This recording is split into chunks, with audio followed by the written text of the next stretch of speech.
সিলেটে বজ্রপাতে কলেজ ছাত্র ও কৃষকের মৃত্যু।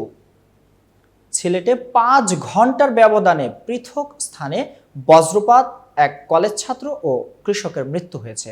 সিলেটের বিশ্বনাথ ও কোম্পানীগঞ্জ উপজেলায় আজ রোববার সকালে এ ঘটনা ঘটে। নিহত ব্যক্তিরা হলেন বিশ্বনাথের ১০ ঘর ইউনিয়নের সারইল গ্রামের উলিউর রহমানের ছেলে রেদওয়ান আহমেদ এবং কোম্পানীগঞ্জের পূর্ব ইসলামপুর ইউনিয়নের মধ্য রাজনগর গ্রামের মাসুক মিয়া। রেদওয়ান সিলেটের এমসি কলেজের স্নাতক দ্বিতীয় বর্ষের শিক্ষার্থী ছিলেন।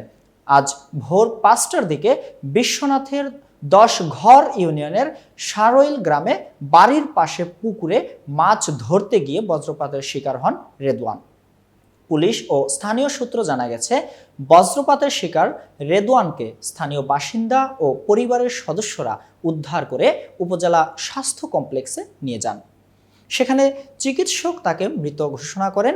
এ তথ্য নিশ্চিত করে বিশ্বনাথ থানার উপপরিদর্শক এসআই জামান উদ্দিন গণমাধ্যমকে বলেন, মরদেহ উদ্ধার করে সুরতহাল প্রতিবেদন প্রস্তুত করার পর পরবর্তী আইনি প্রক্রিয়া শেষে পরিবারের কাছে।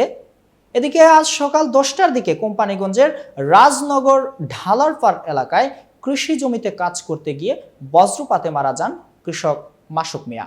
কোম্পানীগঞ্জ থানার ভারপ্রাপ্ত কর্মকর্তা ওসি ওজায়ের আল মাহমুদ আদনান গণমাধ্যমকে বলেন, নিহত মাসুক মিয়া জমিতে কাজ করার সময় বজ্রপাতে নিহত হয়েছেন। মরদেহ পুলিশ উদ্ধার করেছে।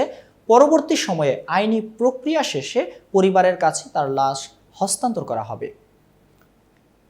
এতক্ষণ বার্তা বৈঠকের সাথে থাকার জন্য ধন্যবাদ। নতুন নতুন তথ্য ও সংবাদ পেতে বার্তা বৈঠকের ইউটিউব চ্যানেল ও ফেসবুক পেজের সাথেই থাকুন।